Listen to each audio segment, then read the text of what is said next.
Hello everyone, Paolo here again, and today is book number 15 out of my 52 book challenge, wherein I plan to read one book a week or 52 books in a span of a year. And today's book of choice, I'm very excited to share with you. Basically, it's not a book, it's a recording of the famous seminar of the great Tony Robbins called Unleash the Power Within. It's a recording of his famous seminar to really understand how can we transform our life, how can we unleash our full potential. So as usual, I prepared 5 key takeaways from the book, which basically starts with the 6 fundamental needs. So according to Tony, each human being is driven by these 6 core fundamental needs. So let's start with the first one: certainty. Each human being needs to have some level of certainty in a sense that we need to be certain that we have food to eat tomorrow. We need to be certain that we have a shelter to live in, or a home, right? So these are the basics. You need to have some level of certainty, because without it, um, you tend to not be able to fulfill your basic necessities or your basic needs. So that's number one. The second one is we need uncertainty. It's a paradox in a sense that although we need certainty, we also need uncertainty, or we need variety. Because imagine a person who already knows what to expect day by day, right? Tendency is, if this is very routinary, it sucks the joy out of a person. So people love uncertainty in a sense that they like pleasant surprises. I repeat, pleasant surprises, mainly because although uncertainty is good, there's also the bad kind of uncertainty we're in. For example, this pandemic, right? Because of the Black Swan event, a lot of people lost their jobs. This is the negative uncertainty. What I'm referring to here is more of the pleasant uncertainty, variety, so that, we don't get bored from the day-to-day routine of activities. So that's the first two: certainty and uncertainty, or variety.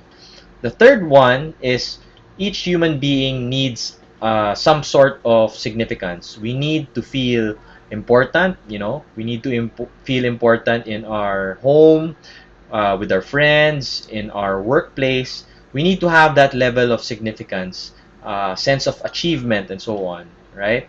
The fourth one is, it's one of the basic needs for us to experience love and connection. Love, it may be in a form of a significant other, or your family, your peers, your friends.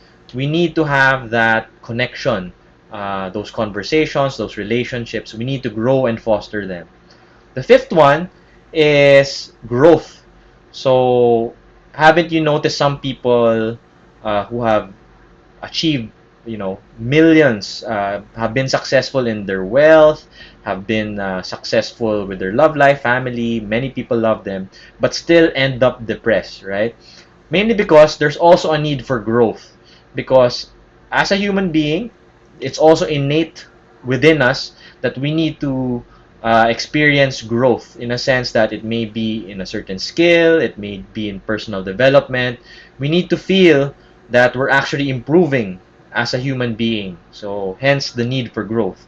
And the last one is there's a need for contribution. So, assuming you have a stable life, you're able to travel, you feel significant, a lot of love and connection, growth, it's also innate within us that we need to have that sense of fulfillment. And this can be achieved by, um, you know, through contribution. Assuming we already satisfied our basic needs, right? There's also an innate need for us to make a contribution, to make an impact, to make a change, and help those around us. So these core 6 fundamental needs are one of the key steps for you to live a happy and fulfilled life. And, maybe you could take a pause and understand, in your life today, are you able to satisfy each of the 6 fundamental needs? And maybe if you notice that one out of the six or two out of the six may be lacking, maybe you could better understand why you may not be fully happy, or you identify certain points of improvement, right? Okay, so the next key takeaway is I should versus I must. So haven't we all been in a situation wherein, especially during New Year, right? We commit that we want to lose weight, we want to read one book a day, and so on.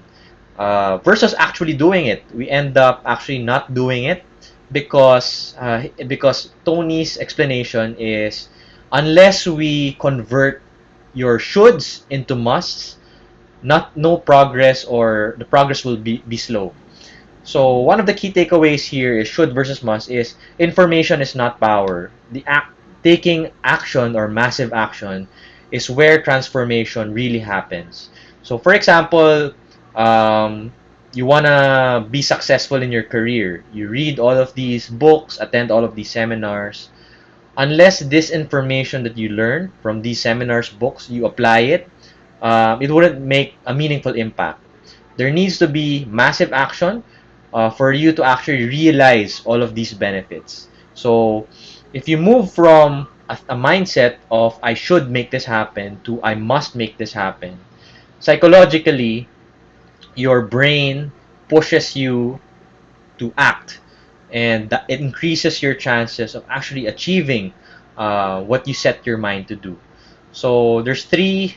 Aside from identifying what what list of your shoulds can be converted to must, you also need to believe in yourself that you can make the change, that you can make it happen.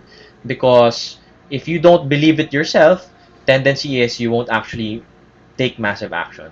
So according to Tony, there are three key steps or three keys for you to change, right? First is you need to identify, you raise your standards.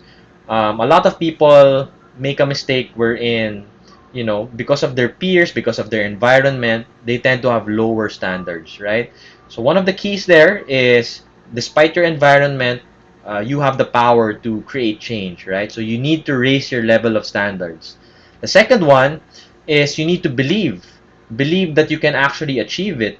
All the goals that you set in place, you need to have a high conviction that you can actually take massive action and change. And the third one is you need to have a strategy. Again, even if you raise your standards, you set a high goal, you believe in yourself, without the right strategy, without the right plan, without the right execution plan, you're not able to turn that goal into a reality. Hence the need for strategy. You need to strategize, clearly plan out, and identify clear milestones for you to achieve. So the third key takeaway is the ultimate success formula. So this is his blueprint for you to achieve ultimate success, right? The first one is, again, similar to what I mentioned earlier. You need to identify your outcome. So a lot of people make the mistake wherein they only list, tasks to do, right? But the more efficient way of doing it is you need to start with the end goal in mind. You need to identify what outcome do you want to achieve, rather than what task do you need done, right? Because if you start with the outcome in mind, the end goal in mind, you'll be able to identify what are the major steps that I can do that would create majority of the results. So the Pareto principle, 20% of your actions produce 80% of your results. So start with the end goal in mind, know your outcome. The second one is you need to have, again, that burning desire, because any goal is bound to encounter problems, obstacles, and so on. Without a strong why, without having a clear understanding of why you're doing this, why you need to make certain sacrifices, tendency is you delay, you forget, or you don't actually do it. So you need to understand the burning desire or your why behind it, and at the same time, craft a clear plan and set clear milestones on how you plan on achieving this. Right? So know your outcome, know your why, and create a plan. The third one, which I think is very critical, again, it's taking massive action. Because if it's only stored in your brain and you don't actually act on it, you won't be able to realize, the results. You won't be able to realize the results. You won't be able to, achieve all of those goals you set in mind. The fourth one, again, it's important. So, assuming that you know your outcome, you know your why, you act on it, it's very important for you to constantly iterate. Meaning, um, you always assess whether or not the strategy, the plan that you're doing is actually working, and evaluate this feedback. Know what's working, know what's not, and assuming that you did an analysis on the actions that you've taken, what's working, what's not. This is where you identify how can you accelerate this. From the things that are not working, what can I change to be more successful or to accelerate the results and change what's not working. So again, those are the key steps in terms of achieving ultimate success. Know your outcome, know your why, take massive action, consistently iterate and get feedback, and change those that are not working. The fourth one is, of course, you've taken massive action, you need to create lasting change, right? So haven't we been in a situation wherein we feel that we're making progress, and for the next 3 months, 90 days, we've consistently worked out. However, after that, we get tired, we tend to become lazy and go back to our routine pattern. So one of Tony's key takeaways here is how if you build the right habit, it will help you create lasting change. So there's four key steps for him to achieve it. No, so the first one is leverage. So people are driven by two key things, right? They want to move towards pleasure, and or they want to move away from pain, towards pleasure or away from pain, right? So one key nugget of wisdom here is use this basic human need to create leverage. So how can you help yourself avoid pain, or how can you move towards pleasure, right? So you must, in your brain, in your mind, you must associate massive pain.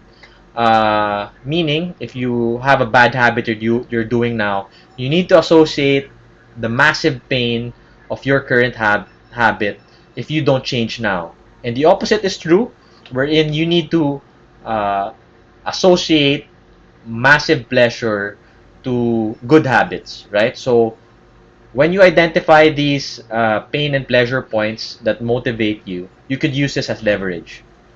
The second one is pattern interrupt.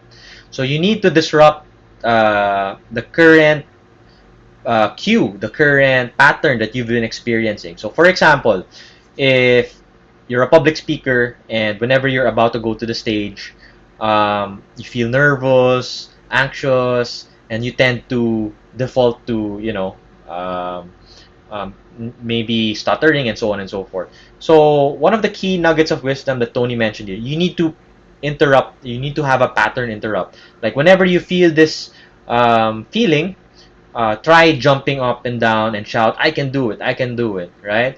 This pattern interrupt breaks the habit that you have in your brain that spirals or promotes the bad habit. So you need to interrupt that pattern. And once you interrupt that pattern, you need to change, or you need to offer an empowering alternative. So, for example, for example, you love what your habit is, you love watching movies, right? And tendency is when you watch movies, you eat popcorn and make you fat and so on, right? So if you want to change this habit, your cue or your pattern interrupt perhaps can be, whenever you have the inkling to watch a Netflix movie, for example, maybe you can divert that pattern into working out instead, right? So, for example, if 5:30 p.m. Um, that's the usual time that you watch movies, TVs. Instead of defaulting into that bad habit, you could pattern interrupt, meaning you jump up and down, get your heart rate up, and then you switch that habit instead to a more good habit like working out, for example. And the last key thing here is for you to make it lasting, for you to make it sustainable, you need to reward yourself, right? Because again, it's changing from associating working out to a pain to something pleasurable or something to look forward to. So for example, again, the workout scenario, 5:30 a.m., it's your cue to work out. You do the workout, that's your routine. And the last is whenever you do it, you're able to reward yourself to watch a movie on Netflix, right? So it's reversing the pattern uh, and inserting a good habit such as working out. So that's one example. Identifying your leverage, both plain towards pleasure and away from pain. Pattern interrupt, create an empowering alternative, and reinforce it through rewards. And the last key takeaway is mastering strategy. So this is one of the things that I liked about Tony is at a very early age he realized that it's not about creating everything from scratch, right? He believes in leveraging on other people's success habits, success strategies. So let's start by first defining what is the definition of strategy. So to him, strategy is being able to duplicate results, right? So therefore, basically his analogy here is, for example, you're baking a cake, right? If you're a baker, if you want to learn how to bake, rather than experiment on how much sugar, how much flour do you need to bake a cake, the more efficient way to do it is actually go to the best baker in town, maybe, or yeah, baker in town. Understand what ingredients does he or she use, what do they do, what is their syntax, meaning how do they implement it, right? And what is their psychology or state during their baking period. So similarly to business, or similarly to whatever habit, whatever skill you want to acquire, right? Or whatever outcome that you want to achieve, rather than reinventing the wheel, maybe you can understand on, has there been another person who had they encountered the same or even similar problems, and how they were able to overcome and resolve it, right? So similar to the baking analogy, you need to understand their strategy. What were the key resources that they had at their disposal? What did they do um, with these resources? What was the syntax or the order of implementation, right? And finally, very important, what was their state? What was their mental state? What was their psychological state whenever they were able to achieve that, right? So again, strategy is being able to duplicate consistently the results you want to achieve, and breaking down all of the ingredients, order of implementation, what they need to do. And again, it's not reinventing the wheel, but rather learning from other people's best practice. And those are my 5 key takeaways, from the 6 fundamental human needs all the way to mastering strategy. I really love this book, and I hope you learned a lot. And that's Unleash the Power Within from Tony Robbins. Hopefully, I'll be able to attend his live seminar next time in the future. And if you like my summary, I made a lot of other summaries. Again, I mentioned this is 15 out of the 52 books I plan. Book number 15 out of the 52 books I plan to read over the course of the year. And I summarize, 14 other books for you to go over. If you haven't checked out my channel, go on to youtube.com, search Paulo Balinas, and I have a lot of other summaries that I think you'd like, right? So, thank you again. See you again next Sunday. If you have any comments, comment on the chat box below on what was your favorite takeaway from today's session. With that, like and subscribe, and hope to see you again next Sunday. Thank you and have a great day.